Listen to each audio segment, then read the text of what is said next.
Muy buenas tardes, estamos aquí en Más allá de la persona, este canal que nació con esta ilusión de muchas personas de investigar, de indagar y de conocernos a nosotros mismos y por lo tanto pues nuestra realidad. Y tenemos, pues cómo no, al padrino del canal, Emilio Carrillo, con el cual compartimos cada 6 meses aproximadamente. Y en esta ocasión nos encontramos de forma presencial y local en la Sala Amarilla, en Ponferrada, que es un espacio que hemos abierto a algunos amigos para, pues, de forma presencial, pues, reunirnos y compartir, ¿no? Todo lo que esté a nuestro alcance bueno, pues, para conocernos y descubrir nuestra vida, nuestra realidad. Nos encontramos algunas personas hoy para no solo yo preguntar a Emilio, que siempre le pregunto yo, sino invitar a otras personas también a que lo hagan, porque al final es una riqueza que creo que aporta mucho a todos, las inquietudes de cada uno, pues, y luego Emilio, pues con su servicio, con su conocimiento, siempre enriquece mucho todas las inquietudes. Me gustaría destacar que ahora mismo, en este momento, estoy leyendo el penúltimo libro, El universo según la astrofísica y la espiritualidad, que me está gustando muchísimo, que estás escribiendo que has escrito, perdón, junto con Lola, y escribís más rápido de lo que yo leo, así que bueno, todavía queda el siguiente, que algunos amigos aquí ya hablan de él y lo tienen y tal, ¿no? De la sabiduría y el significado profundo de las enseñanzas de Jesús de Nazaret, que es un tema que a mí me ha empezado a interesar conociendo a Emilio y a Lola, porque hay un simbolismo y una profundidad en todo lo que nuestra tradición nos enseña a través de la Biblia y este ser, ¿no? de Jesús de Nazaret, que no he podido no interesarme por ello, porque es fascinante cómo lo enseñáis. Pues dicho esto, Emilio, bienvenido, muchas gracias por estar aquí. ¿Cómo estás? ¿Cómo estáis? Pues muchas gracias a ti, Patricia. Pues la verdad es que estamos muy bien, estupendamente. Ahora pasando unos días aquí en nuestra casa, a las afueras de Sevilla, pero Mm. como sabes, pues moviéndonos mucho y siempre compartiendo de corazón. Y encantado, encantado de estar contigo en este canal al que, por las razones que has apuntado, le tengo un especial cariño. Es mutuo, el cariño es mutuo. ¿Qué tal todo con la Academia de la Conciencia? ¿Cuál es la actualidad ahora en la Academia o Bien, pues próxima? en estos momentos completando el curso. Como tú sabes, el curso lo arrancamos siempre en el mes de septiembre. Normalmente con un retiro de fin de semana. Tú sabes que normalmente son los últimos fines de semana de cada mes en la Hospedería del Silencio. Entonces ahora ya culminando, ¿no? Nos queda el retiro del último fin de semana de abril, dentro de muy poquito, que está dedicado a Cristo Jesús, precisamente, a su sabiduría, y el de mayo, que está dedicado a las humanidades, ¿no? A Lemuria, Atlántida, la humanidad actual, y el final de este ciclo humano para que comience la nueva humanidad. Así que ahí ya culminaremos el curso. Eso sí, desgraciadamente no, tiene su parte positiva y su parte negativa, como todo, y es que las plazas están más que cubiertas, o sea que a los amigos y amigas que vean este vídeo les puede interesar, incluso la escuela de verano que hacemos durante toda una semana de agosto en la hospedería. Hace tiempo que están completos, pero bueno, ya se abrirá el nuevo curso con el fin de semana último de septiembre y ahí habrá oportunidad de seguir compartiendo. Así que muy bien, la verdad que muy bien, con las colaboraciones que tú has dirigido personalmente con Ecocentro Televisión, los informes trimestrales de actualidad. Nos queda todavía el día 5 de junio, con el que completaremos también el curso. Los talleres en Madrid, en la sala Ecosofía, que nos queda el del sábado 8 de junio, que le dedicaremos a lo que significa el tiempo, el auténtico significado de eso tan potente, ¿no? Que es el tiempo, que tanta influencia tiene en nuestra vida y del que tampoco sabemos. Y en definitiva, muy contento, Patricia. Estoy observando últimamente que hay como más profundidad en tus propuestas, en vuestras propuestas. Me está gustando mucho, como esto del tiempo, ¿no? Y en los últimos libros, cada vez me fascino más. Sí, ahí la academia tiene una labor y tiene un elemento de motivación en eso, porque una de las actividades nuevas que se han abierto en la academia, que tú conoces, son los cuadernos de la academia. De tal forma que con una periodicidad que en principio iba a ser cada 2 meses, pero también depende, lo estamos haciendo a veces cada mes, pues Ecocentro nos abrió la posibilidad de publicar esos cuadernos, y esos cuadernos con esa periodicidad tan frecuente son todo en invitación, ¿no? A profundizar y ahondar. El del mes de marzo, por ejemplo, lo dedicamos a la sabiduría, ¿no? ¿Qué es eso de la sabiduría? ¿Qué es ser sabio? Entonces, claro, son temas que son muy provocadores, que a Lola y a mí nos encantan y que son factores de motivación, ¿no? Y el estudio del tiempo ha surgido precisamente de esta motivación de los cuadernos de la academia y muchas otras cosas que ya iremos compartiendo en futuros encuentros, Patricia, que están en marcha de la mano de la Academia de la Consciencia y de los contenidos que estamos abordando en ella. Pues deseando conocerlos y difundirlos, por supuesto. No puedo olvidarme de algo muy importante, que estamos aquí en Ponferrada y hay mucha gente aquí, por esta zona, que te admira y que le encantaría pues, que vinieras por aquí. Así que quiero oficialmente, me lo han pedido y queda dicho y propuesto, ¿no? Cuando bien consideréis vosotros. Estáis más que invitados a venir, ya veremos cómo lo hacemos, cómo lo organizamos, pero bueno, sería un placer para mí enorme también poder llevar la logística de este evento y hacer la invitación a Galicia, Asturias, Zamora, Castilla y León, toda esta zona por aquí y que vengas, porque así también les ahorramos unos kilómetros a los demás, ¿no? Que la gente viaja mucho para verte. Entonces, a lo mejor Ciertamente. también puede venir Emilio y viajar él, ¿no? Tomo buena nota de la invitación. Muchas gracias, Patricia. Sí es verdad que hay muchas personas de todos los sitios que acaba de compartir que se desplazan a la Hospedería del Silencio, ¿no? Al norte de Cáceres, o que se desplazan incluso a Madrid, ¿no? A tener Madrid, encuentro con Zaragoza, nosotros. Barcelona. Y tomo buena nota de esa invitación. Además, en particular Ponferrada, tú sabes que es un sitio muy querido para mí como enclave templario, no solamente que fue, sino que es, lo cual tiene mucho significado para nosotros. Entre las cosas que organizamos una vez al año es la ruta templaria, que le llamamos, que la hacemos en el mes de julio. También está cubierta en las plazas hace ya mucho tiempo para la ruta templaria del mes de julio del 2024.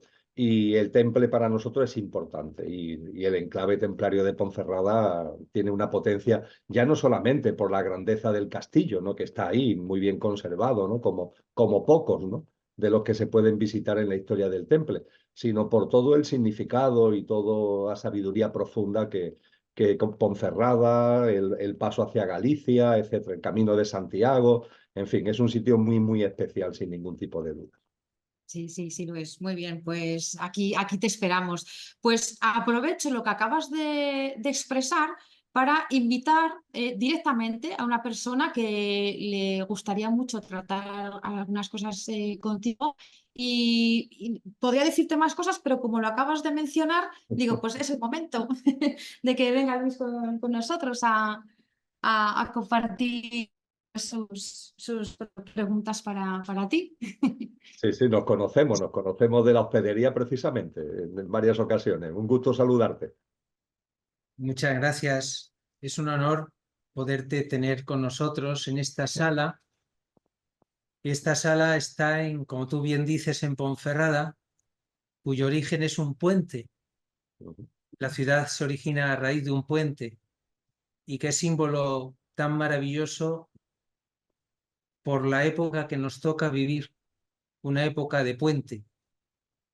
Entonces me gustaría preguntarte ¿en qué puente nos encontramos? ¿Qué estamos dejando atrás? Y sobre todo, ¿qué nos espera una vez crucemos ese puente? Pues fíjate que tal como te escuchaba, hablando de puente, y efectivamente, de hecho, la historia nos dice que la importancia del enclave templario en Ponferrada tuvo sus orígenes, después ya fueron otras muchas cosas, pero tuvo sus orígenes en la propia defensa, ¿no? de ese puente por la importancia estratégica que tenía. Y escuchándote hablar del puente, pues se me ha venido a la cabeza lo que es el prefacio de Así habló Zaratustra, la, la famosa obra de Friedrich Nietzsche, ¿no? Del filósofo germano, quizás su obra más conocida y más reconocida.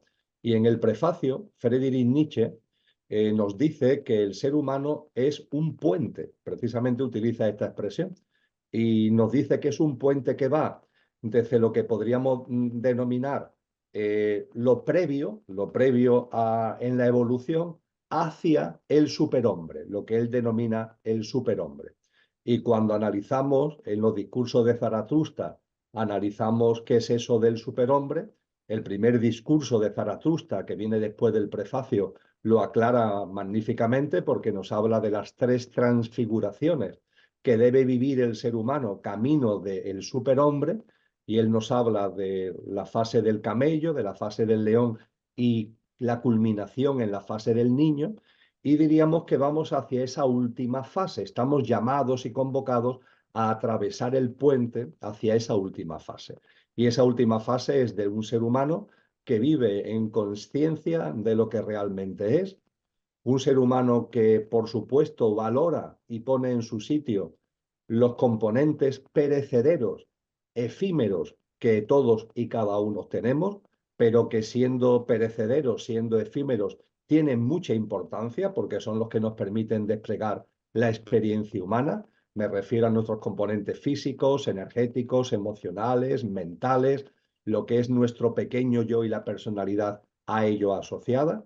Ese superhombre está llamado a reconocer la importancia y a darle valor, pero no obsesivo, sino como instrumento, como herramienta de lo que tú sabes que a mí me gusta llamar el coche, ese pequeño yo al que he hecho mención, y junto con eso a tomar conciencia de lo que no se ve a simple vista y que tiene que ver con nuestro componente imperecedero. Si lo que hemos compartido acerca del coche sería nuestra apariencia, nuestro componente imperecedero es la esencia, con el nombre que cada uno quiera darle, nuestra dimensión álmica espiritual. Y esa dimensión álmica espiritual constituye nuestro verdadero ser, porque es aquello que cuando dejemos esta envoltura, es aquello que cuando dejemos el coche, es por tanto una especie de conductor que ha encarnado en el coche para vivenciar la experiencia humana. Y cuando lo que yo soy realmente deje este coche llamado Emilio, este pequeño yo y la personalidad a él asociada llamada Emilio, hay en mí algo, como hay en ti, como hay en Patricia, como hay en cada ser humano, que sigue vivo, que sigue existiendo, sin envoltura física, pero que sigue viviendo y que sigue existiendo. El superhombre es la persona, es la forma de vida a la que estamos convocados, donde tenemos perfecta conciencia de esto y procuramos que nuestra vida esté dirigida desde el conductor. Es decir, que el coche esté al servicio del conductor. Un conductor, por tanto, que está despierto, un conductor que no está, como nos suele suceder todavía en muchas ocasiones,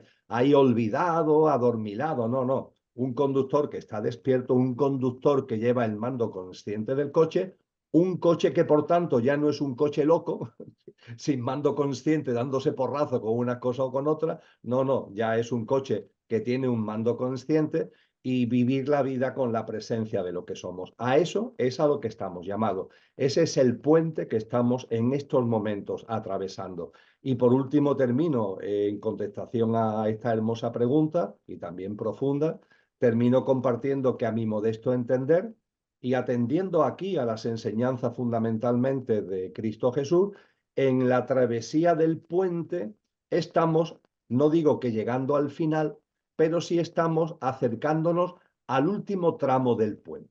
Ese camino que tenemos por delante de autotransformación, ese camino que es nuestro sendero de conciencia y nuestro sendero espiritual, se mueve en lo personal, pero también se mueve en lo colectivo, porque no solamente avanzamos cada uno, sino que la humanidad evolutivamente también tiene su propio proceso. Y yo diría que colectivamente, cada uno a su manera y a su forma, cada uno en su punto kilométrico, pero colectivamente como humanidad, estamos adentrándonos en el último tramo del puente, con lo que creo que tenemos que estar muy confiados, tenemos que tener mucha esperanza, incluso estar alegres, más allá de que ciertamente cuando nos acercamos al último tramo del puente, es como cuando el río se acerca a una catarata, ¿verdad? Que al acercarse a la catarata, el río empieza, se acelera, el río empieza a removerse, y eso es lo que estamos viviendo en estos momentos, una aceleración, unos removimientos como consecuencia de esa cercanía del río a la catarata, es decir, del puente a su último tramo. Así que tomar conciencia de todo ello creo que es enormemente importante y a eso estamos llamados, ni más ni menos. Muchas gracias. Hombre, por supuesto, eso estamos. Hace pocos días se celebraba tu nuevo libro junto con tu esposa Lola, y que muchos seguro que ya estamos empezando a leer, entre los que yo me incluyo. Cuando dos o más se reúnen en mi nombre, yo estaré en medio de ellos. Vivimos en el 2024. ¿Qué eco hay en el presente de esas palabras? Palabras hermosas, sin ninguna duda, y a mi entender absolutamente reales. Y que además esa realidad podemos experimentarla, podemos vivirla. Lo vivo no solamente con Lola, sino con amigos, con amigas, lo vivo y lo vivimos con frecuencia. Cuando nos sentamos, cuando conversamos, cuando compartimos, cuando hacemos encuentros online y el telón de fondo, el motivo que nos convoca es Cristo Jesús, su sabiduría, sus enseñanzas también no solamente a una práctica de vida individual, sino a las enseñanzas acerca de este camino colectivo al que hacía referencia, a lo que tenemos en el horizonte de una nueva humanidad en una tierra restaurada.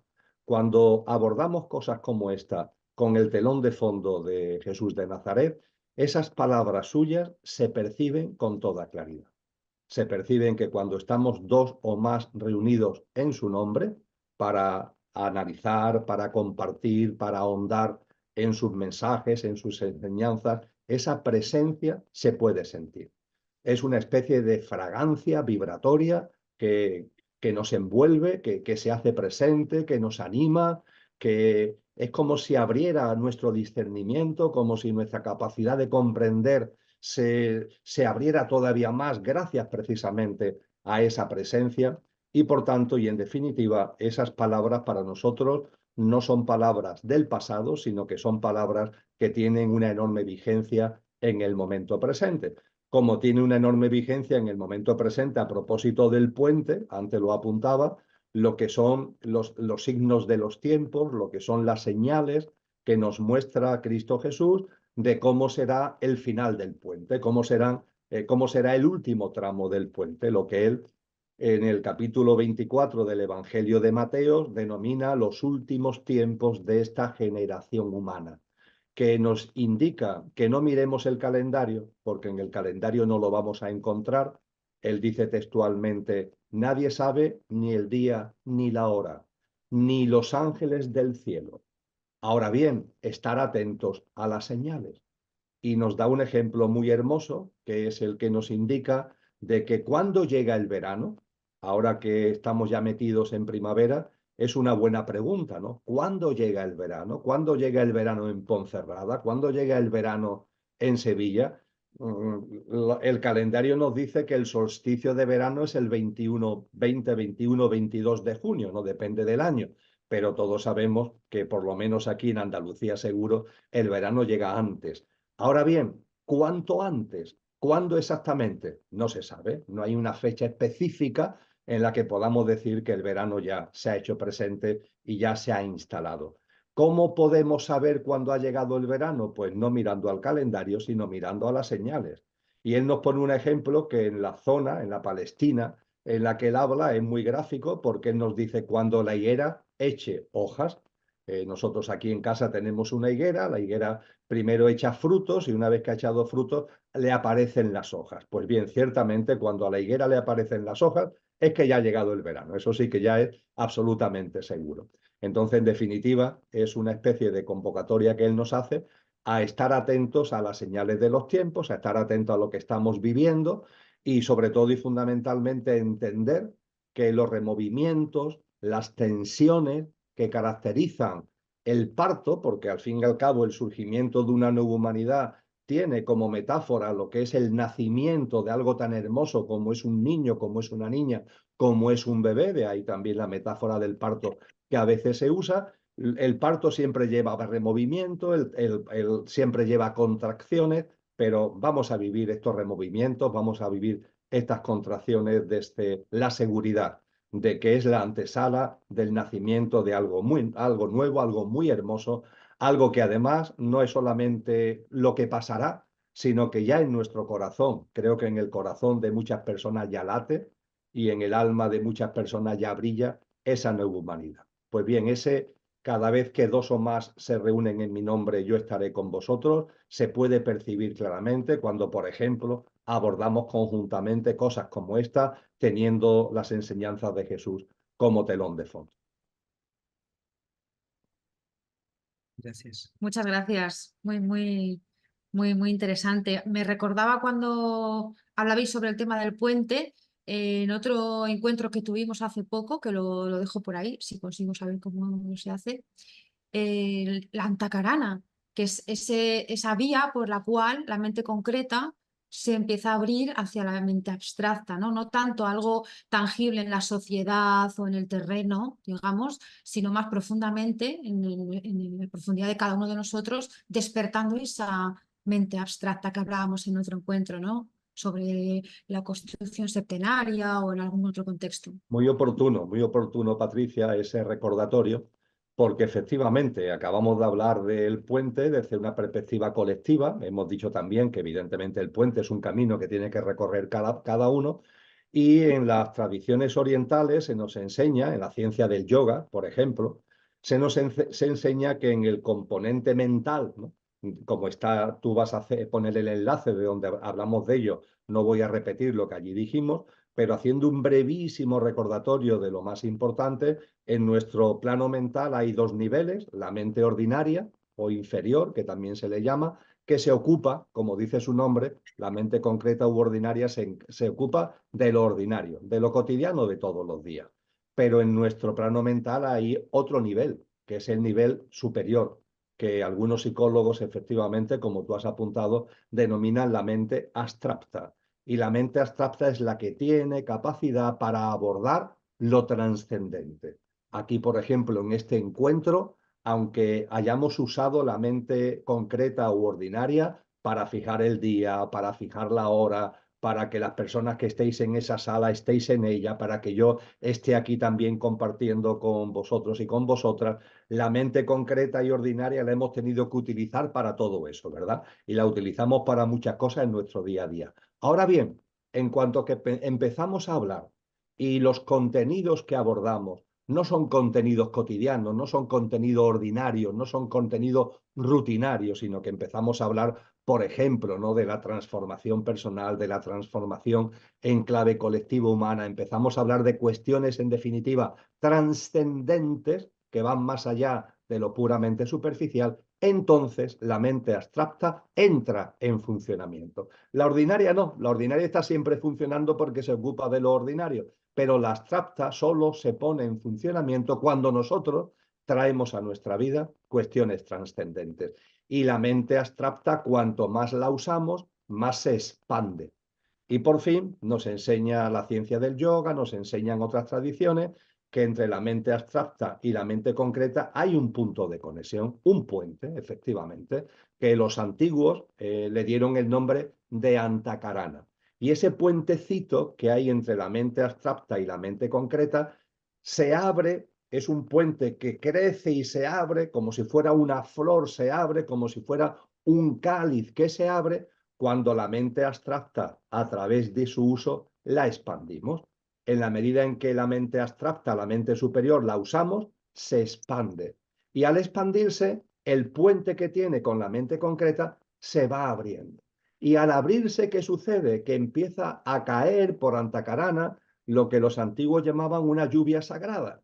Es decir, ese discernimiento que la mente abstracta, al usarla y al expandirla, va adquiriendo discernimiento sobre lo que está más allá de la apariencia, lo que está más allá de la materia, el discernimiento que nos permite ir, por ejemplo, solamente pongo un ejemplo, dándonos cuenta de que en la vida no hay casualidades, sino que todo está lleno de causalidades, que la vida está llena de sincronías, que la vida, por tanto, merece nuestra confianza porque si una puerta se cierra, es para que se abra otra puerta que abrirá otra puerta, porque todo tiene su sentido profundo, porque todo tiene su porqué y su para qué. Pues bueno, todo eso es un ejemplo, ¿no? de las cosas que el uso y la expansión de la mente abstracta posibilita, todo eso va cayendo, se va derramando a través de ese antakarana que se ha abierto gracias a la expansión de la mente abstracta y nos va empapando nuestra mente concreta, nos permite una mejor comprensión mental de nuestra vida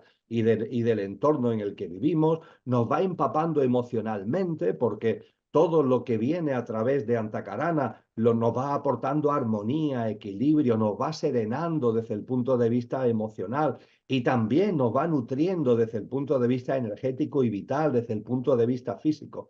Así que efectivamente ese puente de Antakarana que se abre y se sigue abriendo y se hace cada vez más potente conforme vamos usando la mente abstracta, decía Jesús de Nazaret, buscad la verdad, si la verdad os hará libre, ¿no? Y él nos llamaba, buscad y hallaréis, llamar a la puerta y se abrirá, ¿no? Y ese buscad significa el poner en acción la mente abstracta y desde luego que si buscamos hallamos, desde luego que si llamamos a la puerta se abre y encontramos, pero para eso hay que traer cuestiones trascendentes como tú haces en tu canal, como yo modestamente intento hacer en mis actividades, que la mente abstracta sea la protagonista y que de esa forma todos esos regalos maravillosos nos vayan inundando porque eso nos posibilita, es fruto de nuestra evolución en conciencia y potencia la propia evolución en conciencia.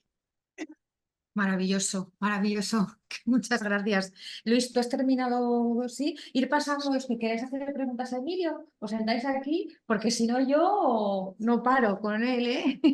Os vais viniendo aquí y tranquilamente yo os doy paso, ¿vale? A mí me surgía una pregunta, según te escuchaba ahora, Emilio, y es que la apertura hacia esa mente abstracta es lo que daría paso a lo que, a colación de la pregunta de Luis, a ese superhombre, ¿no? Que respondías antes en la pregunta de Luis. Ese superhombre, tiene un nombre así un poco peculiar, pero bueno, sería como esa nueva humanidad, ese superhombre sería la nueva humanidad donde hay una apertura a la mente abstracta y entonces ahí empieza esa lluvia sagrada a descender en nuestra cotidianidad con todos esos dones, los talentos, en yoga no me acuerdo cómo era el nombre.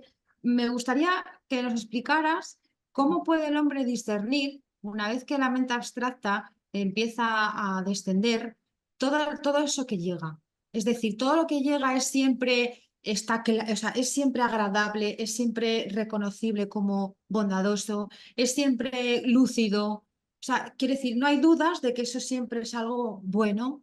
O también puede suceder que esa apertura empiece uno a recibir o a percibir aspectos un tanto más confusos. ¿Cómo podemos discernir eso? Desde luego, como compartíamos, es un tema que has planteado, Patricia, muy no solamente interesante, sino necesario, necesario de abordar, porque ciertamente hay muchas interferencias, vamos a llamarlo de esa manera.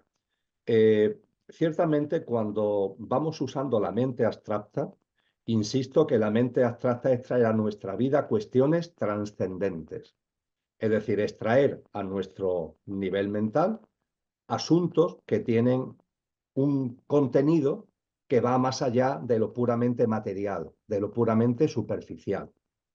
Pueden ser contenidos de tipo consciencial, espiritual, también filosóficos, también científicos, cuando nos preguntamos de dónde viene el universo, cuál es el origen del universo, ese tipo de cosas que se plantea la astrofísica, la astronomía, también, por ejemplo, ayuda a potenciar la mente abstracta. Lo que tiene que ver con las artes, con la cultura, diría yo, en el sentido amplio del término. Hay que tener en cuenta que la cultura, el término cultura etimológicamente viene del cultivo del alma, tiene que ver con lo trascendente. Desgraciadamente, en esta sociedad la cultura se ha mercantilizado mucho y se ha convertido en algo que fundamentalmente es entretenimiento, distracción, pasar el rato, pero la cultura verdadera, que es creativa, que te lleva a profundizar y a ahondar en los asuntos, también eso ayuda a usar y a expandir la mente abstracta. Y cuando a través de vídeos, de libros, de películas, de conversaciones, de prácticas individuales de introspección, de silencio, de meditación, de atención y de concentración, todo ello ayuda, como ya compartimos en en nuestro encuentro anterior, Patricia, ayuda a expandir la mente abstracta. De los regalos que vienen por Antacarana, de los regalos que vienen por esa lluvia sagrada, uno es precisamente en el contexto del discernimiento aprender a diferenciar la fantasía de la realidad. Y esto es muy importante. Y esto es algo que el propio camino te va dando. Es decir, no es algo que aparezca por casualidad. El discernimiento, la capacidad de darte cuenta cuando algo que tienes delante, que no pertenece al mundo de la apariencia, sino de la esencia, con lo cual se abre un interrogante acerca de si esto será o no será, porque no es algo tangible, ¿no? Por decirlo de una forma coloquial. Esa duda se resuelve gracias al discernimiento que nos da las claves para, en la medida en que vamos avanzando en conciencia, aprender, saber diferenciar entre lo que es fantasía y lo que es realidad. No obstante, podríamos decir que los maestros nos han dado, los maestros y las sabias y las maestras, nos han dado como un consejo para que incluso antes de que ese discernimiento nos inunde y de forma natural podamos percibir lo que es fantasía y lo que es realidad, nos han dado una especie de consejo. Y el consejo es enormemente sencillo. Cuando aquello que te llega, ahora se habla mucho de intuiciones, inspiraciones, se ha puesto demasiado de moda el término canalizaciones, ¿no? La mente abstracta no es eso, es decir, el cultivo de la mente abstracta son disquisiciones, es razonamiento, es estudio, pero no estudio como esfuerzo, es estudio desde el punto de vista de la pasión por saber, por la pasión, por la verdad, la pasión por ir más allá de lo puramente superficial. No es un esfuerzo, es un disfrute, es un gozo, aunque esta sociedad no lo valore.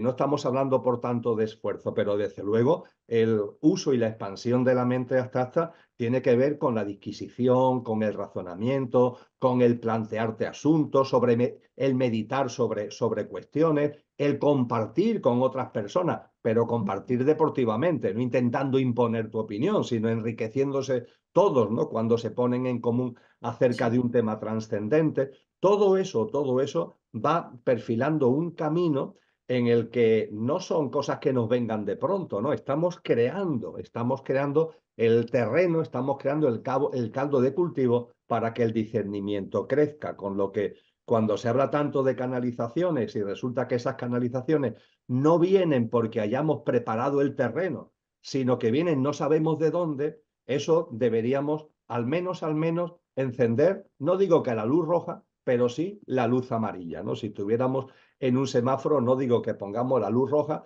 pero sí la luz amarilla. Yo lo hago conmigo mismo, cuando percibo determinadas cosas que no tengo muy claro por dónde vienen, porque son a lo mejor temas que yo no he cultivado desde mi mente abstracta, yo le pongo la luz amarilla, no la luz roja. Eso no significa cerrar esa puerta, pero sí significa ponerle la luz amarilla.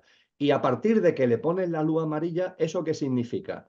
Que eso que te ha llegado, vamos a llamarle esa información, esa intuición, esa inspiración, eso que te ha llegado, lo sometes a la prueba del algodón de dos cosas. Yo por lo menos lo hago así, siguiendo el consejo de las maestras y de los maestros. La prueba del algodón de dos cosas, dos pruebas del algodón.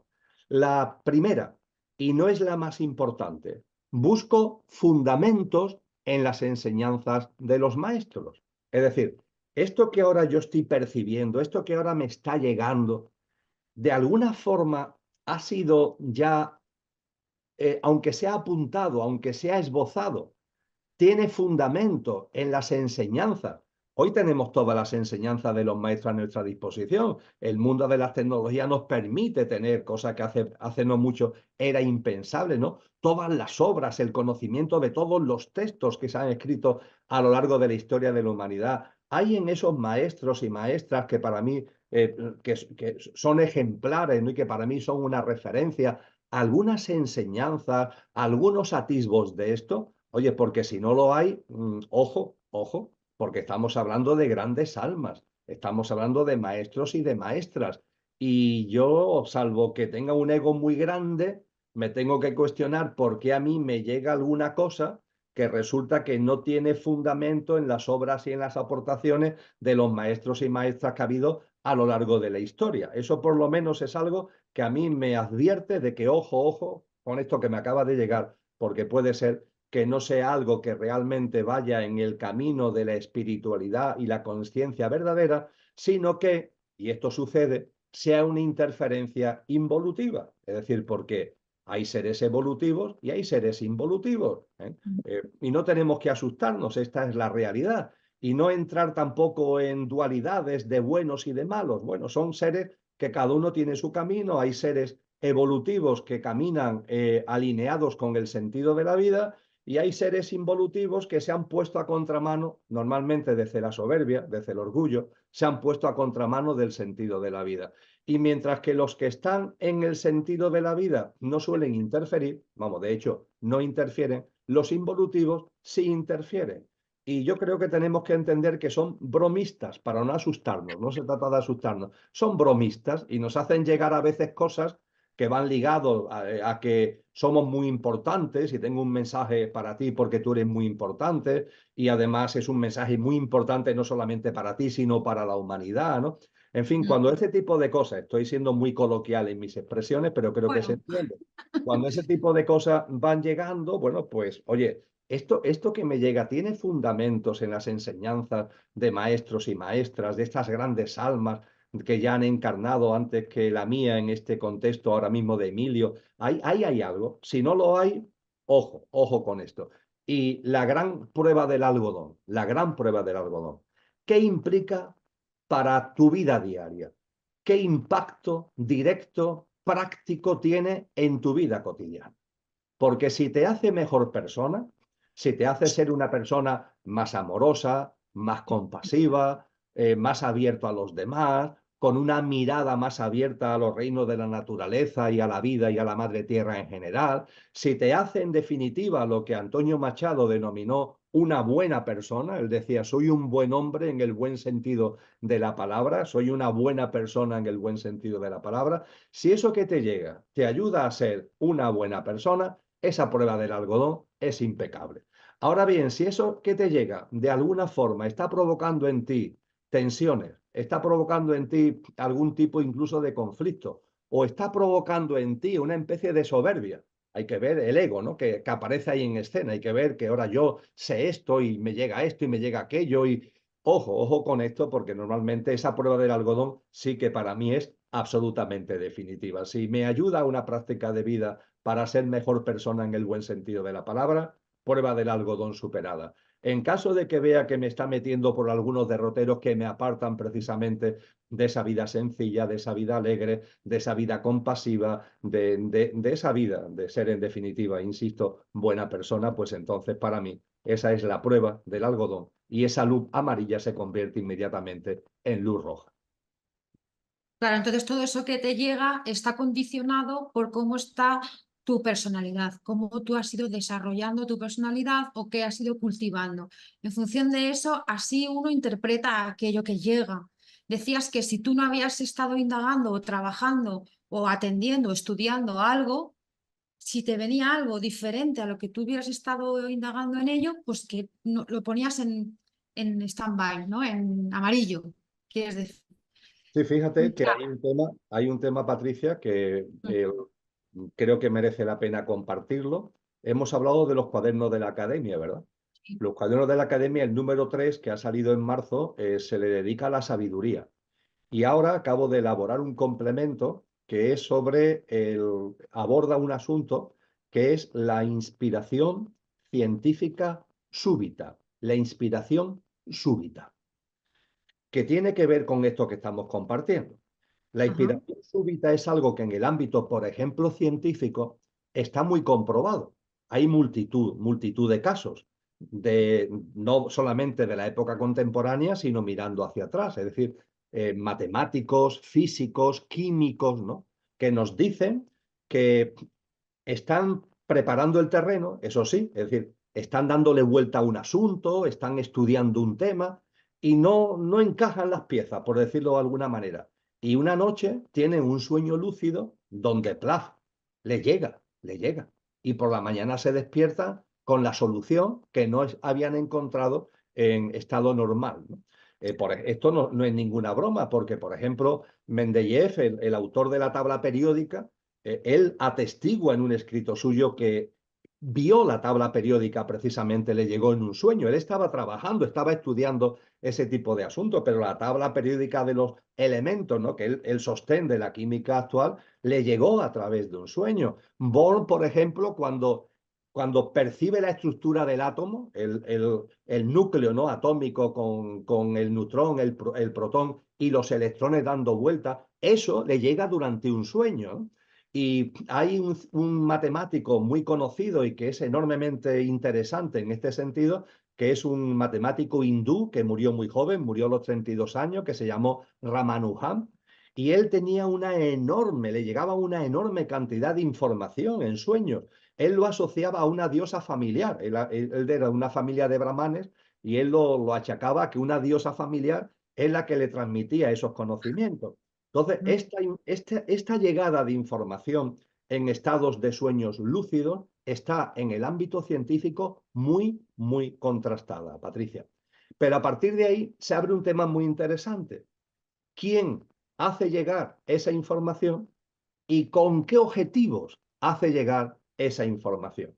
Pues bien, evidentemente pueden ser objetivos bondadosos. Yo no pongo en cuestión que a Ramanujan, una figura espiritual evolutiva, le hiciera llegar una serie de conocimientos. Él lo afirma así y yo no voy a contradecirlo. Pero recientemente hay una película que ha tenido un gran éxito, porque ha conseguido no sé cuántos, pero ha conseguido muchos Oscars. La mayoría de los Oscars del año 2024 se lo ha llevado esta película. La película se llama Oppenheimer, es decir, es el apellido de la persona que dirigió todo el proyecto que finalmente dio lugar al invento de la bomba nuclear, ¿no? Entonces, la película es muy larga. No voy con lo que voy a decir ahora, no la voy a chafar al que no la haya visto. Yo aconsejo ver, es una película que merece la pena ver. Y en la película, en un momento determinado, hay una conversación al borde de un lago entre Oppenheimer y Albert Einstein. Pero no se sabe el contenido de la conversación. Es al final de la película cuando se sabe el contenido de la conversación. Entonces, ¿qué es lo que Albert Einstein le dice a Oppenheimer? Albert Einstein había advertido, Albert Einstein todos sabemos que huye de Alemania, el hombre tiene que irse porque lo van a matar al ser judío. Primero está en Inglaterra y termina en Estados Unidos. Y él alerta, oye, que yo sé que el régimen nazi está desarrollando el programa nuclear, está investigando la energía nuclear con el objetivo de conseguir un arma basada en esa tecnología. Él advierte al presidente de los Estados Unidos, pero después no quiso participar en el proyecto. ¿Por qué? Porque él se dio cuenta de lo que Oppenheimer parece que no se daba cuenta, de que a mí me está llegando unos conocimientos, reflexionó Albert Einstein. Esos conocimientos, yo estoy preparando el terreno para que esos conocimientos me lleguen, pero esos conocimientos me están llegando de una manera que no es mi razonamiento, me están llegando como eso, la inspiración súbita, inspiración científica súbita que se llama. Y eso yo lo tengo que poner en cuestión, porque a ver si me están dando unos conocimientos que yo tengo capacidad para desarrollar y para plasmar, y el fruto, es decir, a mí me llega algo como si fuera la semilla, yo tengo la capacidad de que esa semilla se convierta en un fruto, pero ojo, ¿a quién le estoy dando el fruto? A ver si a mí me está llegando la semilla porque tengo la capacidad de convertirla en fruto, pero con el objetivo de que así el fruto le llegue a manos que no lo van a usar en el sentido de la conciencia, en el sentido de ser buenas personas, sino todo lo contrario. Y en la conversación de Einstein con Oppenheimer, Einstein le dice precisamente esto: Oppenheimer, date cuenta, sí, tú estarás muy orgulloso de tu trabajo de indagación, de investigación, del proyecto que estás poniendo en marcha, pero date cuenta que todo esto va a tener un resultado. Y ese resultado va a estar, y ahí se queda Einstein, en manos de ellos, en manos de ellos. Y efectivamente, eso fue lo que sucedió, que esa invención nuclear que aparte del tema armamentístico puede servir para multitud de cosas maravillosas para el ser humano, pues no, al quedar en manos de ellos, pues en manos de ellos todo sirve exactamente para lo mismo, para las guerras, para el conflicto, para el egoísmo, para el enriquecimiento de unos pocos a costa del resto, etcétera, etcétera, etcétera. Y creo que este tipo de cosas, nosotros no somos Oppenheimer ni Albert Einstein, faltaría más, pero en nuestro plano mucho más modesto sí debemos tener conciencia, debemos tener un sentido de la responsabilidad y saber que también hay interferencias involutivas que a veces pueden percibir que en nosotros se dan las características como para darnos determinada información. Nosotros muy contentos a esa información le damos pábulo, le damos sitio, incluso la recreamos, la fructificamos, pero ojo, ojo con quién compartimos, a quién le damos, porque puede ser que intentando con la mejor intención estemos haciendo un flaco favor a nuestro desarrollo evolutivo, personal y colectivo. ¿Quieres decir, por ejemplo, con esto que en ese contacto con la mente abstracta, por Antakarana, bueno, contacto no sería como ese permitir, ¿no?, que la mente abstracta descienda, podemos encontrarnos con intenciones de seres evolutivos ahí? Desde luego, si es el uso, es importante lo que acaba de compartir, Patricia, si es el uso y expansión de la mente abstracta, por Antakarana, por la lluvia sagrada, que es el término adecuado, ¿no?, que nos llega a través de la expansión de la mente abstracta y la apertura como si fuera un cáliz de Antakarana, ahí no tienen cabida las interferencias involutivas. Ahí no es posible.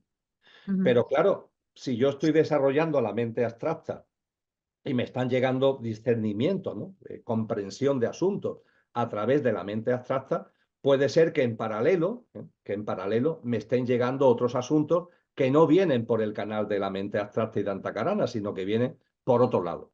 Es eso donde tenemos que utilizar, cuando nos están llegando cosas, ese semáforo que acabo de compartir, que es un semáforo muy sencillo.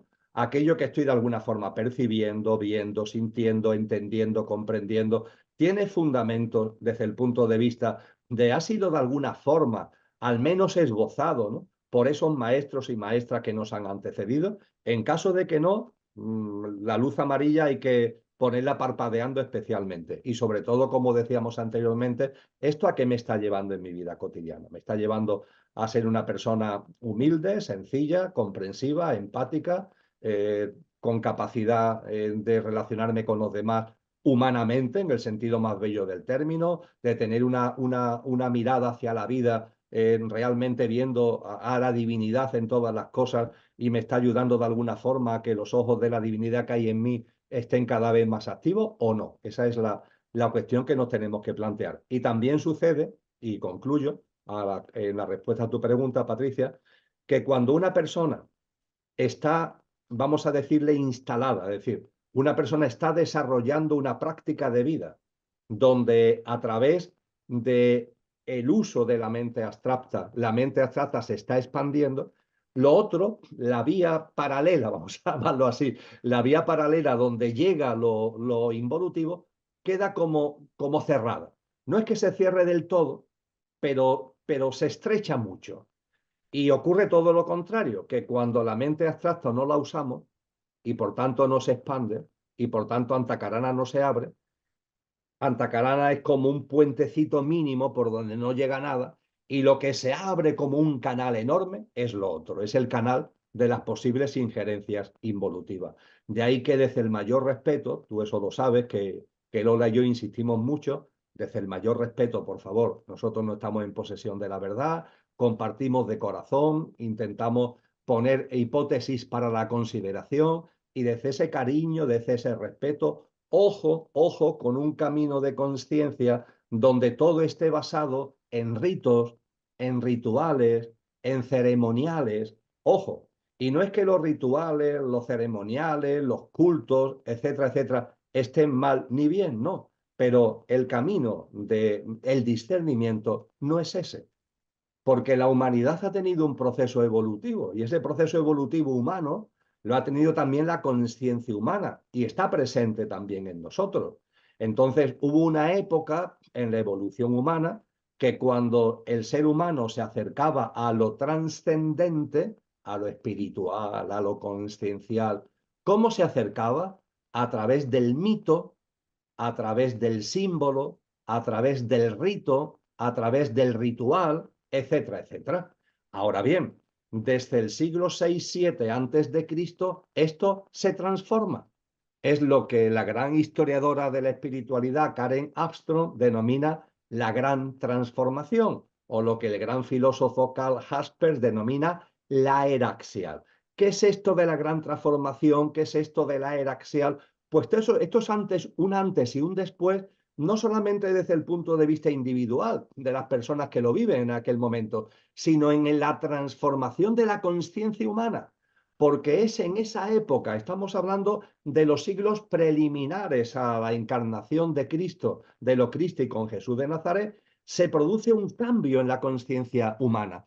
El cambio que se origina en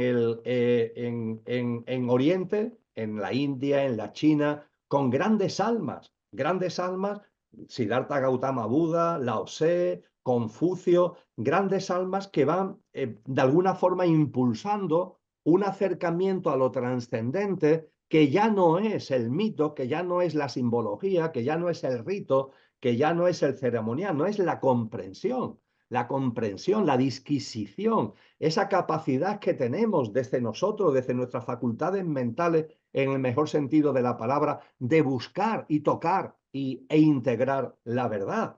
Y esto no solamente sucede en el ámbito de Oriente, con la aparición de la ciencia del yoga, con el desarrollo, mejor dicho, de la ciencia del yoga, el budismo, el hinduismo, el taoísmo, las escuelas chinas de las 100 flores. No, sucede también en el Mediterráneo. Es la época de Zoroastro en Persia, es la época de los grandes filósofos griegos, esos filósofos griegos que nos dicen, conócete a ti mismo, busca, porque si eres capaz de conocerte a ti mismo, es decir, de percibir la esencia más allá de la apariencia que hay en ti, de comprenderla, de entenderla, nos dicen ellos que si te conoces a ti mismo, conocerás al ser humano en su conjunto, conocerás el universo, conocerás a Dios, es lo que nos dice Platón, lo que nos dice Pitágoras, lo que nos decía y nos enseñó la Academia Pitagórica, los misterios ilusinos, las escuelas de misterios del antiguo Egipto. Todo eso produce un antes y un después en la conciencia humana. Y la conciencia humana ahora tiene una autopista para meterse, para adentrarse, para avanzar en lo trascendente, y esa autopista es la mente abstracta, que se abrió evolutivamente en eso que los libros de historia llaman la gran transformación o la era axial. Ya está abierta la autopista, y al estar abierta esa autopista, que ha sido creada por la evolución humana, nadie la ha regalado, ha sido creada por la evolución humana, vamos a dejar de ir por carreteras secundarias, que eran las previas a la apertura de la autopista, y que son carreteras secundarias donde despirtarse, donde perderse, es enormemente sencillo. Así que con esto no estoy diciendo que no a lo que es el mito, a lo que es el símbolo, a lo que es el rito, a lo que es el ceremonial, pero ojo, donde debemos poner el énfasis en estos momentos de la evolución humana es en el entendimiento, es en la disquisición, es en la comprensión y es en definitiva en el discernimiento. Digamos que es como que algo que son deberes o trabajo que ya hemos hecho, como que ya está hecho, ya no es necesario, que ya se hizo, que ya sirvió esto, todo esto, ¿no? Entonces, aquello que esa transformación, no, esa era axial que dio lugar a que en esta tierra viniera la conciencia crística, podemos estar viviendo, que mira que tardamos, digo, bueno, pues mira que somos lentos, ¿no? 2000 y pico años tenemos que estar tardando, ¿no? En el ser humano, en darnos cuenta de eso, cuando eso ya estaba ahí, tardamos, pero claro, luego me he acordado que hay muchas intenciones de retrasar todo eso, de despistarnos, desviarnos y distraernos. Si no, hubiera sido todo mucho más rápido, si no tuviéramos los medios que tratan de, bueno, disuadir y que no conectemos, ¿no? Entonces, quizá estamos en un movimiento parecido, hablando del tiempo, entre comillas. Estaríamos como en algo parecido, quizá a lo mejor, ¿no? En ese reconocimiento de nosotros mismos hacia nuestro interior podemos estar en posición de crear una nueva, no conciencia crística, no sé cómo llamarlo, pero igual que todo esto dio lugar a la conciencia crística, todo esto de ahora dará lugar a esto que hablamos de la nueva humanidad. En este caso, ¿podrías adelantarnos algo sobre lo que has mencionado anteriormente, lo que vas a compartir sobre el tiempo? Magnífico, Patricia. Ciertamente, cuando hablamos en cronología nuestra, una vida de un puñado de años, ¿no? Que es la vida de Patricia, la vida de Emilio, la vida, un puñadito de años. Cuando hablamos en clave de eso, 2000 años es una barbaridad. Desde luego, en términos históricos, es nada, es un momento. Hay que tener en cuenta que aunque la historiografía oficial no lo reconozca, pero los maestros y maestras de muchas tradiciones, por ejemplo, Platón, por poner solamente un ejemplo, nos han enseñado que antes de esta humanidad ha habido otras humanidades. Y nos hablan de la Atlántida, y nos hablan antes de la Atlántida de Lemuria. E incluso antes de Lemuria, algunos documentos, algunos textos, algunas enseñanzas no hablan de la humanidad hiperbórea, y antes de la hiperbórea, la humanidad polar. Y nos enseñan que el proceso evolutivo colectivo humano ha ido pasando por estas humanidades, y cada humanidad tiene su sentido, tiene su razón profunda, no aparece por casualidad, y es un proceso de millones de años, porque la humanidad polar, según estos textos, apareció, la primera humanidad, la primera presencia humana en el planeta Tierra, apareció hace unos 55 millones de años. Y este camino impresionante de humanidad polar a la hiperbórea, de la hiperbórea a la lemuriana, de la lemuriana al Atlante, del Atlante a la nuestra, donde están encarnadas nuestras almas actualmente, que es la quinta humanidad, va dirigido a la aparición de una sexta humanidad, que es la que viene, es la que podríamos decir que está más allá del puente al que acabamos de hacer referencia, al hilo de las preguntas de Luis. Esa humanidad que está más allá del puente es la sexta humanidad, y esa es la humanidad que por primera vez, y fíjate el proceso evolutivo de millones de años que acabo sintéticamente de describir, pues esa sexta humanidad será la primera que viva desde nuestro verdadero ser, desde nuestra parte imperecedera. Porque las humanidades hasta ahora, incluido esta, hemos desarrollado mucho lo perecedero, que está muy bien, lo físico, lo emocional, lo mental, esto es magnífico, pero ojo, el coche tiene que estar bajo el mando consciente del conductor. Y ciertamente hay seres humanos que viven ya así, pero estamos hablando ya no solamente de seres humanos aislados que viven ya desde un mando consciente del conductor del coche, sino que estamos hablando de la humanidad en su conjunto, la humanidad en su colectivo, que vive desde las cualidades, desde los atributos, desde la potencia del alma. Esto es algo, un hito histórico en la evolución de millones de años de la humanidad. Y estamos en el tramo final.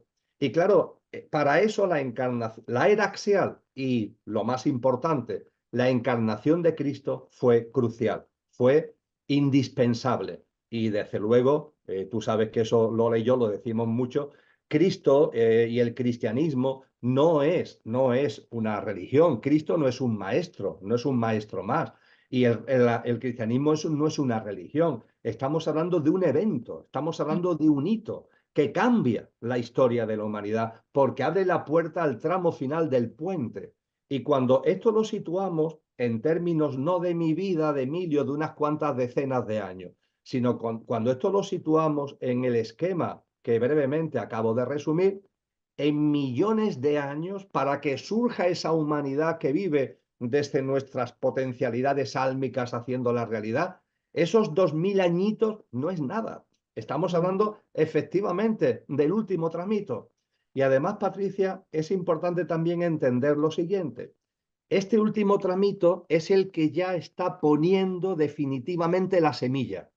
La semilla se viene poniendo, vamos a decirlo desde siempre, pero ya claro, ya cuando estamos en el tramo final, estamos ya avanzando en el último tramo del puente, por seguir con la misma metáfora, la semilla ya hay que ponerla y tiene que ser una semilla fuerte, una semilla que arraigue en tierra. Y fíjate, estos 2000 años para las almas, que hay muchas, que en sus encarnaciones están poniendo la semilla de la nueva humanidad, no son años sencillos. No es una época fácil. Pero no solamente ahora, me refiero a estos 2000 años.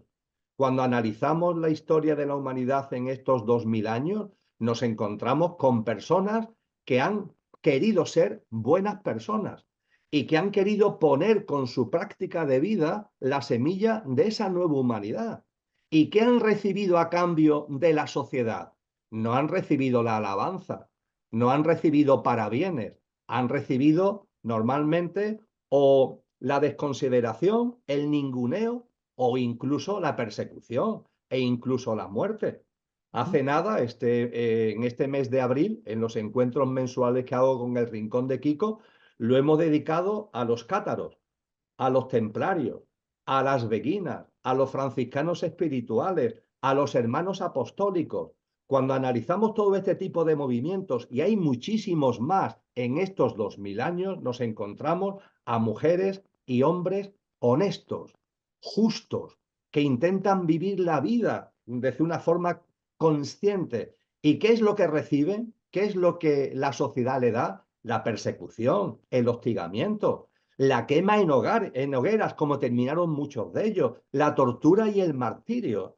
Y hoy día, muchas personas que están viendo, que nos están siguiendo ahora o que vean este vídeo, cuando avanzamos en conciencia, ¿qué nos encontramos del entorno? Pues no nos encontramos precisamente aplausos, nos encontramos ninguneo, somos invisibles para ese mundo, y eso es en el mejor de los casos, porque en muchos casos lo que nos encontramos es el desprecio, es el entendimiento de que estamos locos, que hay que ver las cosas que decimos, y desde ese punto de vista hay un hostigamiento. El hostigamiento no es como el de cátaros o como el de Beguina, que terminaron en la hoguera, terminaron masacrados, pero hay un hostigamiento que podemos percibir hoy día, ante cosas que ocurren, nuestro comportamiento ante acontecimientos que tenemos delante, nuestra forma de comprender esos acontecimientos, nuestra forma de intentar vivir la vida, el entorno de esta sociedad, ¿cómo nos responde? Nos responde no con el aplauso, vamos a decirlo coloquialmente, sino con el abucheo. Y esto tiene un sentido profundo, porque poner la semilla con el viento a favor, la semilla no arraiga. La semilla no se adentra en tierra. La semilla no se hace, la semilla fuerte y resistente que la nueva humanidad, algo tan colosal como la nueva humanidad requiere. Con lo que tenemos que ser conscientes de que este viento en contra que venimos percibiendo y que seguimos percibiendo ahora tiene un sentido consciente, tiene un sentido consciencial, y es ayudar a que la semilla que se pone por una persona que está siendo despreciada por sus amigos, por sus familiares, una persona que se ve como un bicho raro por los demás, la semilla que esa persona está poniendo, aunque esa persona no lo sepa, es una semilla que vale muchísimo, tiene un valor añadido inmenso. Porque si pusiera esa semilla con el aplauso generalizado, con el reconocimiento generalizado, bien, estaría poniendo la semilla, pero no tendría la fuerza, no tendría la consistencia, no tendría, insisto, el valor añadido que se tiene cuando se pone, se siembra la semilla contracorriente. Y eso es lo que estamos haciendo. Y tiene sentido que en este tramo final sea así, porque se trata ni más ni menos que de propiciar el surgimiento y el nacimiento de algo tan hermoso, de algo tan inmensamente inconmensurable, de algo que sí, que estamos en los removimientos, que nos acercamos a la catarata y estamos en las contracciones del parto, en los removimientos del río, pero tenemos que elevar la confianza, tenemos que elevar la esperanza y expandir mucho la compasión, porque muchas personas no entienden nada de lo que está ocurriendo y de lo que va a ocurrir, no entienden nada y todo es confusión, y eso va a originar, está originando y va a originar mucho dolor y mucho sufrimiento, y tenemos que ser muy compasivos en ese sentido y tender mucho la mano como buenas personas que queremos ser. Y aparte de eso, lo que tenemos que hacer evidentemente es una práctica de vida consciente y consistente con todo esto para que la semilla de verdad arraigue. Dicho todo esto, Patricia, 2000 añitos en tiempos cronológicos, a pesar de lo que he argumentado, habrá personas que dicen o pueden pensar que es mucho tiempo. Bien, las tradiciones espirituales y filosóficas nos han enseñado que el tiempo, tal como esta sociedad lo tiene de alguna forma integrado, no es una forma adecuada. No es que sea falsa, pero es incompleta, porque nosotros, esta sociedad, pone toda la mirada en el tiempo cronológico. Y sin embargo, además del tiempo cronológico, hay otro tiempo del que los maestros y maestras nos han hablado, pero que para la sociedad esta que anda en la distracción, el entretenimiento y en multitud de distopías, pues parece que se ha olvidado por completo. Fíjate que ya en la antigua Grecia, hace 2500 años, se enseñaba que una cosa es Cronos y otra cosa es Kairos. En aquellos tiempos, previo a la expansión de la mente abstracta, en la antesala de la expansión de la mente abstracta, Cronos era un símbolo y Kairos era un símbolo. Hoy lo podemos entender muy bien. Cronos es el tiempo cronológico. De ahí viene precisamente el nombre. Todo lo que tiene que ver con el cronómetro, con el calendario, los segundos, los minutos, las horas, los días, los meses, los años, los siglos, los milenios. Esa forma de ver el tiempo que es progresiva, lineal y siempre igual, siempre constante, es Cronos, el tiempo cronológico. Pero ojo, además del tiempo cronológico, hay otro tiempo, que es Kairos. ¿Y qué es Kairos? El tiempo espiritual. Podríamos decir que Cronos es el tiempo material y Kairos es el tiempo espiritual. ¿Y qué sucede? Que la vida, la evolución, marcha así, con estos dos dedos, como si estos dos dedos fueran un río. Y este dedo es el protagonista, esto sería Cronos, el tiempo material, pero aquí está Kairos. Y Kairos está acompañando a Cronos, el tiempo espiritual está acompañando al tiempo material, el protagonismo es del tiempo material y el tiempo espiritual es, el que está arriba, es una especie de acompañante. Pero ¿qué sucede? Que cuando nos acerquemos al cambio de ciclo, cuando nos acerquemos al final del puente, cuando nos acerquemos a la catarata, ¿qué le va a pasar al río? El río se va a acelerar y se va a remover. Y para que el río se acelere y se remueve, el protagonismo no puede ser del tiempo material, que siempre es igual. Pla, pla, pla. No. Para que el río se acelere y se remueva, esto significa que cuando nos vamos acercando a la catarata, quien coge el protagonismo es el tiempo espiritual, es Kairos, es Kairos. Y cuando Kairos entra en escena es porque la catarata está cerquita y eso podemos darnos cuenta por dos razones fundamentalmente. Por un lado, lo he dicho ya varias veces y lo vuelvo a decir ahora, por los removimientos. El río, al tomar Kairos, se acelera y se remueve, porque claro, la catarata, el cambio de ciclo, el final del puente, está aquí. Removimiento. Cuando contemplemos que en nuestra vida, en la de cada uno, y en la colectiva, en la social, todo se empieza como a mover. Hay mucha confusión, todos son tensiones y conflictos, pero no las de toda la vida, por decirlo de alguna forma. No hablamos solamente de guerras, que desgraciadamente siempre la ha habido. No hablamos solamente de hambre, no solamente hablamos de catástrofes naturales, no. Empezamos a percibir una confusión tremenda en todo, en todo. Si observamos esta sociedad, veamos el ámbito en el que veamos desde la sexualidad a otros muchos, nos encontramos una enorme confusión, una enorme diatriba, unas enormes tensiones. Da igual el ámbito en el que nos vemos. Miramos nuestro entorno familiar y también nos encontramos que si hay tensiones por aquí, que si hay tensiones por allá, el ámbito laboral, todo está como tensionado, no todo está como removido. Esto es señal de que Kairos ha cogido el mando y el río se está removiendo porque la catarata está aquí. Y el otro signo, junto con el removimiento, el otro signo es la aceleración.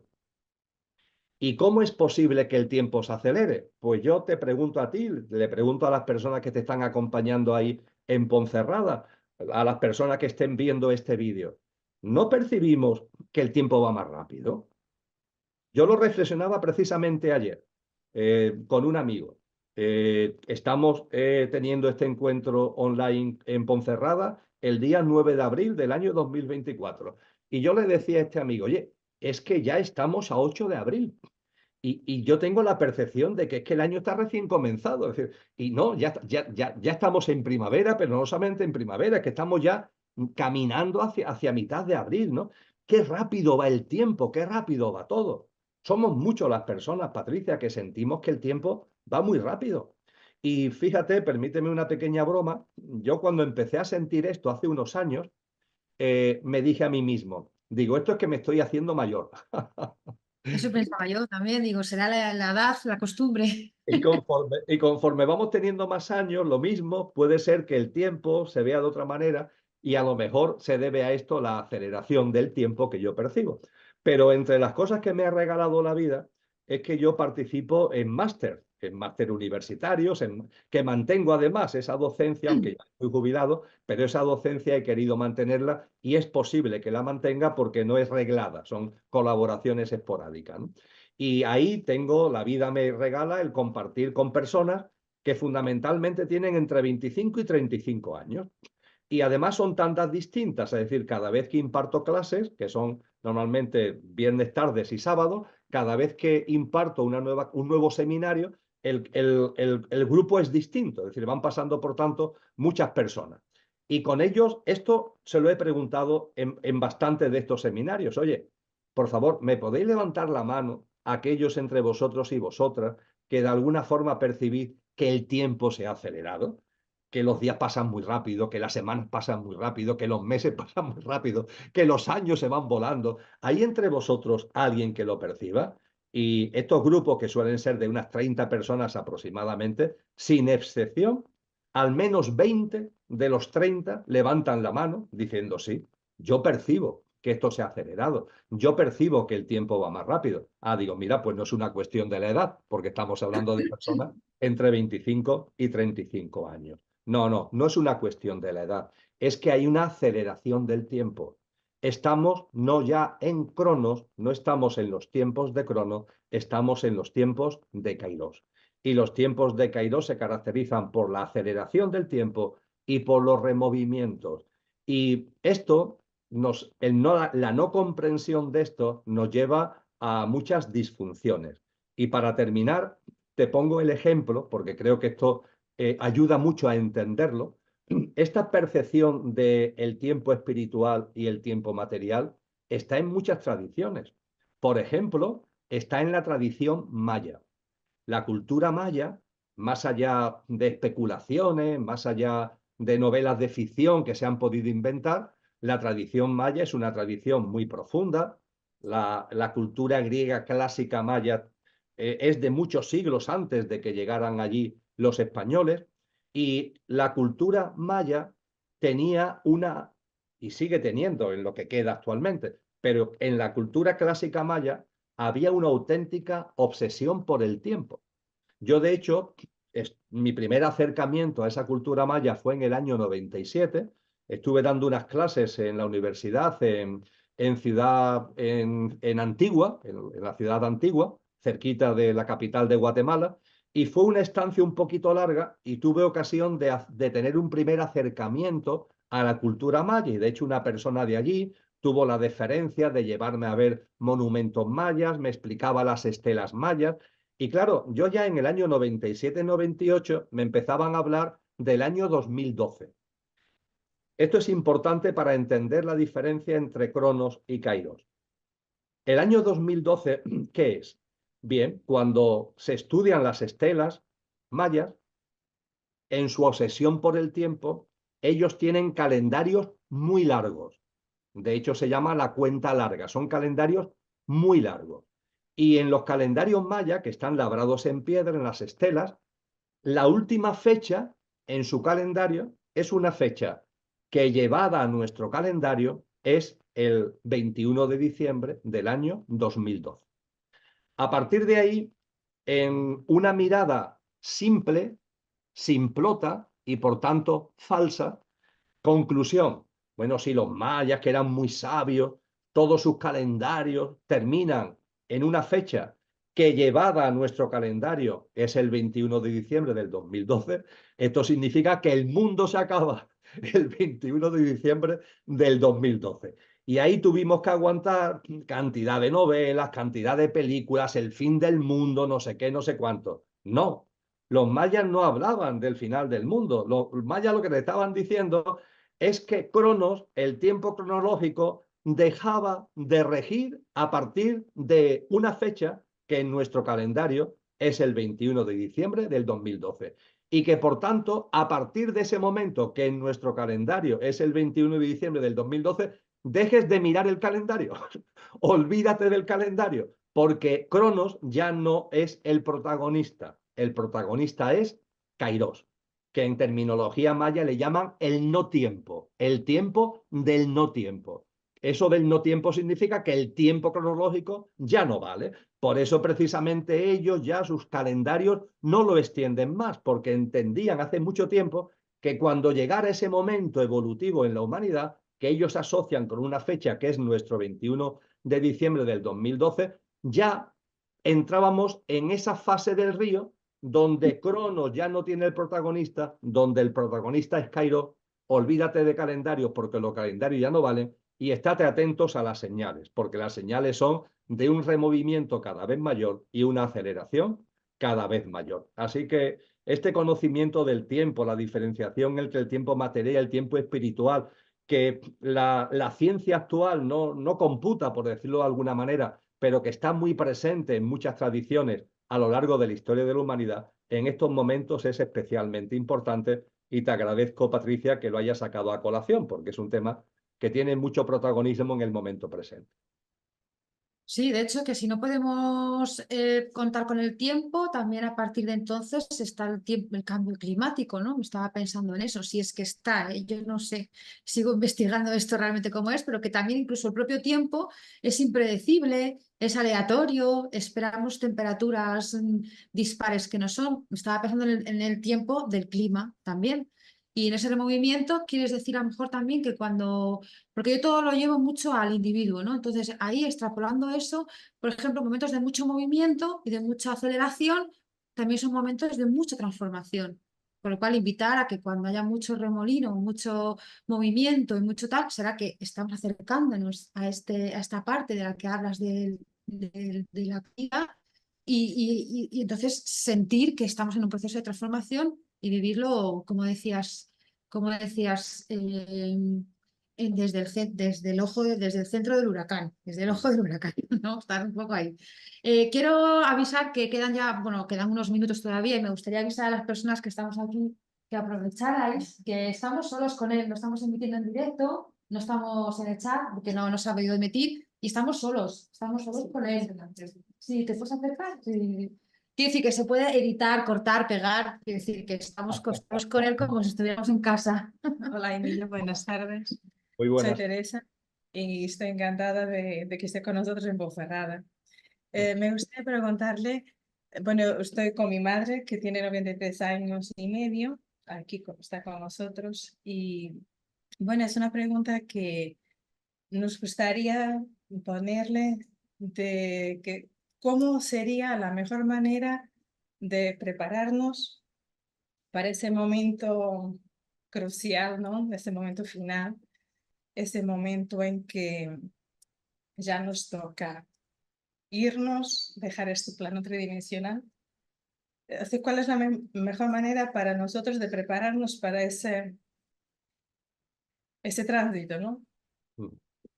Perfecto. Sí, una pregunta hermosa también, porque estamos hablando de finales de ciclo para que se inicie un nuevo ciclo. Y aparte del ciclo humano, las humanidades que hemos hablado, el puente que nos lleva a la nueva humanidad, cada uno de nosotros vivimos un final de ciclo cuando llega el fallecimiento físico, porque el fallecimiento físico es exactamente eso, el final de un ciclo para que comience otro, exactamente igual que la terminación de una generación humana para que comience otro nuevo ciclo humano, exactamente igual, ¿no? Lo que creo que siempre tenemos que tener conciencia, Teresa, y también a tu madre, agradezco muchísimo a las dos vuestra presencia. Lo que tenemos que tener presente, valga la redundancia, es lo que somos, la memoria, la memoria. En términos espirituales se dice que el alma tiene una serie de cualidades. Potencia se llama en la teología cristiana. Y una de esas potencias es la memoria. Fíjate, potencia. Potencia es lo que está latente, pero tenemos que hacer patentes. Está en potencia, pero tenemos que hacer realidad. Y no son muchas potencias las fundamentales del alma, no voy a entrar en ello, pero desde San Agustín, Tomás de Aquino, San Juan de la Cruz, nos hablan de tres. Y una de ellas es la memoria. ¿Qué significa la memoria? La memoria no significa que yo me acuerde cuáles son las capitales de Europa, no. La memoria es que el recuerdo constante de lo que somos. Es decir, el recuerdo permanente, que además es gozoso, de que no solamente somos lo efímero que hay en nosotros, que maravilloso, pero que es que además de lo efímero, de lo perecedero que hay en nosotros hay algo imperecedero, que no muere con la muerte. En castellano, Teresa, amigos y amigas, que es un idioma muy rico, viene de un idioma muy potente que es el latín, con raíces muy profundas. Hay otros idiomas modernos que no tienen la riqueza del castellano, pero en castellano, para ser y estar, tenemos verbos distintos, ¿verdad? Ser y estar. Ojo, esto no sucede en inglés. En inglés, como muchos sabéis, hay un verbo que es to be, que lo mismo vale para un roto que para un descosido, lo mismo vale para ser que para estar. Yo digo I am, ¿y qué estoy diciendo? Yo soy, yo estoy, depende del contexto. Por favor, ser o estar depende del contexto. No, en castellano diferenciamos ser y estar. ¿El ser humano qué es? Una perfecta conjunción de ser y de estar. El ser es lo imperecedero, lo que yo antes llamaba el conductor, que encarna en el coche para vivenciar la experiencia humana. El coche es nuestro estar, nuestro pequeño yo, nuestro yo físico, emocional, mental, la personalidad a ello asociada. Ese es nuestro estar. Pero nuestro ser es lo que encarna en ese estar para vivenciar la experiencia humana. Cuando se produce la muerte física, ¿qué es lo que sucede? Que el ser sale de las envolturas materiales, deja lo que ha sido ese coche, pero el ser sigue siendo. Y ese ser tiene un estar distinto. Se nos dice en las tradiciones que cuando desencarnamos vamos al plano de luz, ¿verdad? Ya no tenemos materialidad, pero desde nuestra dimensión álmica y espiritual vamos al plano de luz. Y ese es nuestro nuevo estar. Nuestro nuevo estar ya no es el plano humano con una envoltura físico-material, sino que es el plano de luz, desde la vestidura que ya no es material de nuestra dimensión álmico y espiritual. La memoria de esto. Esto es, Teresa, lo que creo, cada uno se lo puede adecuar con las palabras que considere oportuno. Cada uno se lo puede apuntar en la memoria con el símil que mejor le sirva para recordarlo. Pero que no olvidemos que cuando se produzca esto que llamamos muerte, el ser sigue siendo exactamente igual. Tú en lo que realmente eres, tu madre en lo que realmente es, no hay ningún tipo de cambio, el ser sigue siendo y lo que cambia es el estar. Se abandona este estar, se abandona este plano humano, se abandona esta envoltura física y material y se transforma nuestro estar. Y intentar procurar vivir el momento del fallecimiento o los prolegómenos al momento del fallecimiento. El prolegómeno pueden ser minutos, pueden ser días, pueden ser años, vivirlo en este recuerdo, vivirlo en esta memoria. Y que cuando vaya llegando ese momento, porque tenemos una enfermedad, porque ya vamos viendo que por la edad, cuando vayamos percibiendo que ese momento llega, incluso Teresa nos enseñan hay muchos libros escritos al respecto, que incluso cuando hay un fallecimiento físico repentino, un accidente, un derrame cerebral, un ataque de corazón, se nos dice que la persona que va a vivir esto, antes, de algún modo tiene como una percepción de que eso va a ocurrir, de que algo va a ocurrir. De hecho, yo tuve una experiencia cercana a la muerte en noviembre del año 2010 y en agosto, entre agosto y septiembre de ese año, yo tenía la sensación de que algo de ese tipo, que me iba a llevar a un estado de muerte, se iba a producir en mi vida. Yo no sabía qué iba a ser, si era un accidente de tráfico, si era una enfermedad, pero era algo que venía con frecuencia a mí. Finalmente fue un accidente de montañismo, fíjate,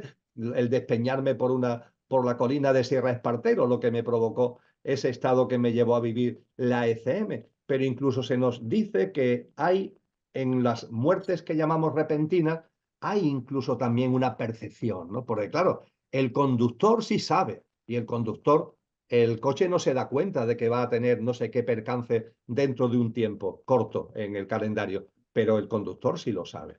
Entonces, cuando bien repentinamente, pero ya tenemos alguna percepción anterior, o cuando es mucho más visible, porque es cuando ya entramos en un proceso de enfermedad, etcétera, el que esta memoria esté en nosotros. Y como hablábamos de Cristo Jesús al principio, Cristo Jesús, cuando es crucificado, resucita. Y esa resurrección lo lleva a estar 40 días con sus discípulos. Utiliza para ello el cuerpo de resurrección y está presente con los discípulos. Bien, en los 40 días que está con los discípulos hay un momento determinado en el que ya les dice que los va a dejar. Se produce la ascensión.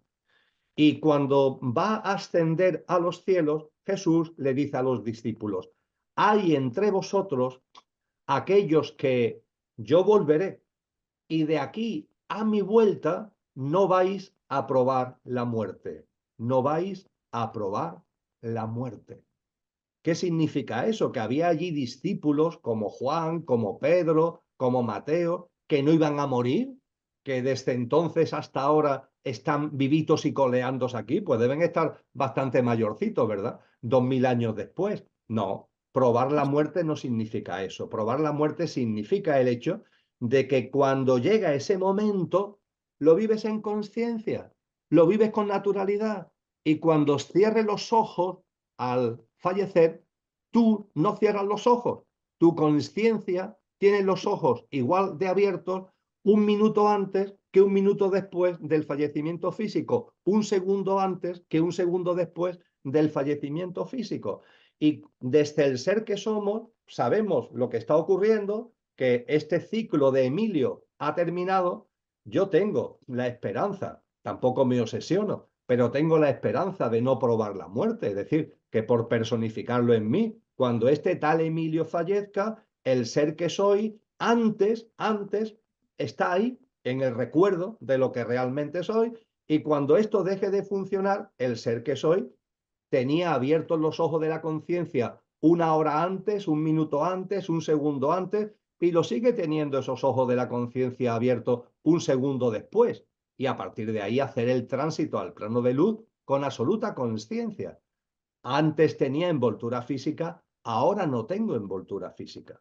Y esto, Teresa, creo que es algo que está al alcance de todos. Tengo la seguridad de que es así. Es más, yo he tenido la bendición de la vida de compartir con moribundos. Quizás precisamente, ¿no? Por lo que hablo, por lo que digo. Bueno, pues en mi entorno, hombre, yo no estoy con cualquier moribundo, pero en fin, con el entorno cercano he tenido oportunidad de compartir con muchos moribundos. Y los moribundos saben las cosas, tienen conocimiento de causa. Esto que estoy diciendo es como si aflorara de manera natural. ¿Qué es lo que ocurre? Que el entorno lo atosiga. El entorno es como si se lo pusiera difícil. Yo he estado ante moribundos que me decían, es que Emilio, yo esto que estoy hablando contigo, porque claro, ya estás a punto de dejar el coche. El ser se está preparando para dejar esta envoltura física y ya empiezas a percibir, Teresa, es que ya empiezas a percibir el otro plano. Estás todavía aquí, pero es como si se estuvieran ya abriendo ventanas que te permiten ya empezar a percibir el otro plano.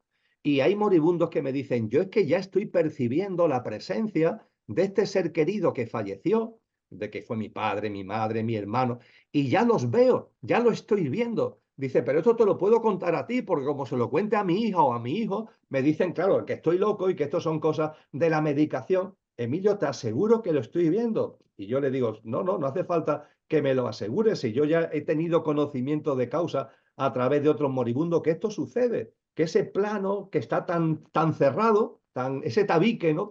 tan sólido, cuando se acerca ese momento, al moribundo se le empieza a abrir.